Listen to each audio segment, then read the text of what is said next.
मनीषा का मामला लगातार जो है वो बढ़ता ही जा रहा है। जिस तरीके के साथ कल देर रात नैब सिंह सैनी जो सीएम है हरियाणा के, उनकी तरफ से भी कहा गया कि अब जांच जो है सीबीआई को दी जाएगी, लेकिन इसको लेकर विपक्ष लगातार सवाल खड़े कर रहा है, चाहे वो लॉ एंड ऑर्डर की बात हो। लेकिन अब क्योंकि विधानसभा सेशन भी शुरू होने जा रहा है तो वहाँ पर इन सभी मुद्दे तो गूंजेंगे, लेकिन आज कई सवाल जो है हरियाणा कांग्रेस के विधायक जस्सी की तरफ से उठाए गए। हमारे साथ इस समय बात करने के लिए मौजूद है सर।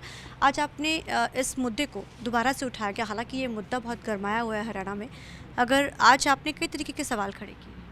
जी बिल्कुल, सवाल केवल मेरे नहीं, हरियाणा प्रदेश के जन जन के हैं। और सवाल हरियाणा प्रदेश की जनता जानना चाहती है कि बहन मनीषा के साथ ऐसा क्या हुआ कि जो सरकार कह रही है कि उन्होंने आत्महत्या की है। तो अगर कोई सुसाइड नोट सरकार को मिला, पुलिस को मिला, तो 5 दिन के बाद क्यों आया, जब पुलिस जानती थी कि इस मामले में टकराव की स्थिति हर रोज़ बढ़ रही है। और जहाँ मैं फोरेंसिक जांच की बात करूँ, जहाँ मैं हैंडराइटिंग सैंपल मैच की बात करूँ, तो हैंडराइटिंग के जो सैंपल जो होते हैं, जो मैच जो होती है हैंडराइटिंग, उसकी रिपोर्ट आने में दिनों महीने लग जाते हैं। इनको कैसे ही जिस दिन सुसाइड नोट मिला उसी दिन वो रिपोर्ट कैसे मिल गई। तो बहुत सारी ऐसी चीज़ें हैं। ये कह रहे हैं कि भाई हमारी जो बहन मनीषा है उन्होंने जहरीला पदार्थ खाया है। अब जहरीला पदार्थ खाने के बाद तो आदमी इतना बेचैन हो जाता है कि वो ज़ोर ज़ोर से चिल्लाता भी है या आसपास की पूरी ज़मीन को नोच देता है, इतनी बेचैनी उसमें हो जाती है। तो फिर वहाँ तो कहीं कोई नोचने की जगह है या कोई ऐसी चीज़ नहीं दिखाई दी, वो तो आवागमन की जगह है। उसके चिल्लाने की आवाज़ किसी को क्यों सुनाई नहीं दी। और सबसे बड़ा सवाल, ऐसा कौन सा जानवर था जो इतना ट्रेंड था कि वो केवल मनीषा के फेस को खा रहा था। फेस से नीचे उस जानवर ने मनीषा के एक जगह भी खरोंच नहीं लगाई। जो मनीषा का फेस है उससे साफ लगता है, उसके जो हालात जो थे, जो हम देख रहे हैं, ये हालात लग रहे हैं कि भी इसके ऊपर कोई ना कोई एसिड डाला गया है। आप क्या कारण मानते हैं इसके पीछे, आप किसको मानते हैं, ऐसा क्यों किया गया? क्योंकि वो एक टीचर थी और जिस तरीके के साथ अब एक टीचर है या कोई ऐसे, अब हालांकि उसके पेरेंट्स भी ये बात लगातार कह रहे हैं, उसके अभिभावक भी, कि ऐसा हमारी बेटी आत्महत्या नहीं कर सकती है। आप भी विधायक हैं हरियाणा के, तो आप लोग के भी कनेक्शन तो देखिए सबके होते हैं, आपको इसके पीछे क्या लगता है? देखिए, मैं जब पीड़ित परिवार से मिला तो उन्होंने भी ये कहा कि ना हमारे घर कोई ऐसी बात थी, ना मामला था कि भाई एक बेटी के ऊपर इस तरीके से भाई आत्महत्या का आरोप लगाया जाए।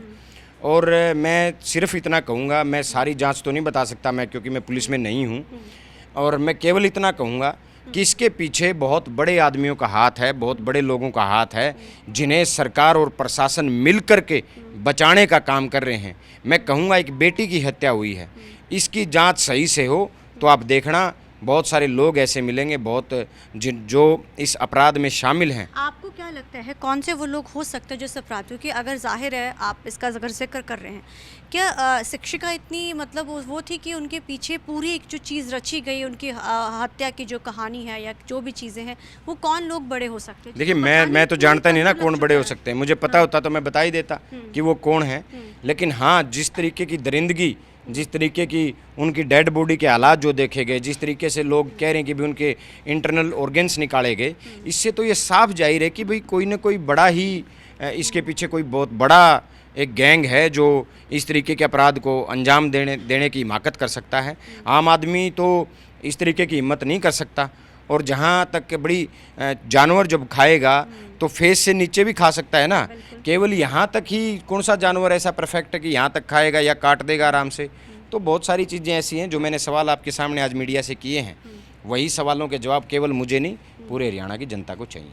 आपसे आखिरी सवाल है, क्योंकि सेशन अब शुक्रवार से शुरू होने जा रहा है, तो वहाँ पर ये मुद्दा कितनी गर्मजोशी के साथ जो है विपक्ष उठाएगा? हालांकि अभी तक आप लोग की तरफ से एलओपी भी नहीं चुना गया, हालांकि मुद्दा तो जो है एलओपी की तरफ से, हालांकि हक सभी का होता है लेकिन प्रायोरिटी उन्हीं की रहती है। नहीं, मुद्दा पार्टी की तरफ से उठाया जाएगा और पार्टी की तरफ से बहन मनीषा का मुद्दा ज़ोर शोर से उठाया जाएगा। और उसी के साथ जो हरियाणा प्रदेश में पिछले 9 महीने से जो अपराधी बेलगाम घूम रहे हैं और जो अपराध का एक सतर इतना बड़ा हो चुका है, उन सब के ऊपर कांग्रेस पार्टी सरकार से जवाब मांगने का काम करेगी।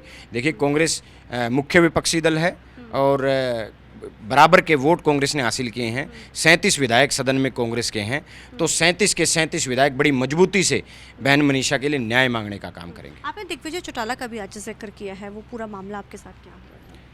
दिग्विजय चौटाला के यानी जेजेपी की जो एक इनसो की विंग है, उनके एक भी आई थी ना जी उनके एक जेजेपी के इनसो के जिला अध्यक्ष हैं पलवल के, उन्होंने मुझे 3 बार जान से मारने की धमकी दी।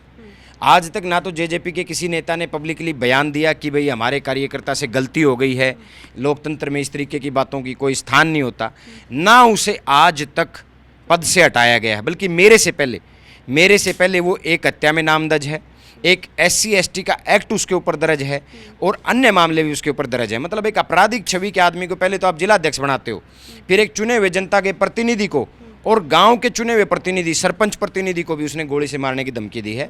ऐसे व्यक्ति, अब तक ऐसा व्यक्ति जेजेपी के पद पे बरकरार है, तो ये जेजेपी का जो चाल चरित्र चेहरा है वो लोगों के सामने आ चुका है कि ये लोग अपराधियों को शरण देने का काम करते हैं।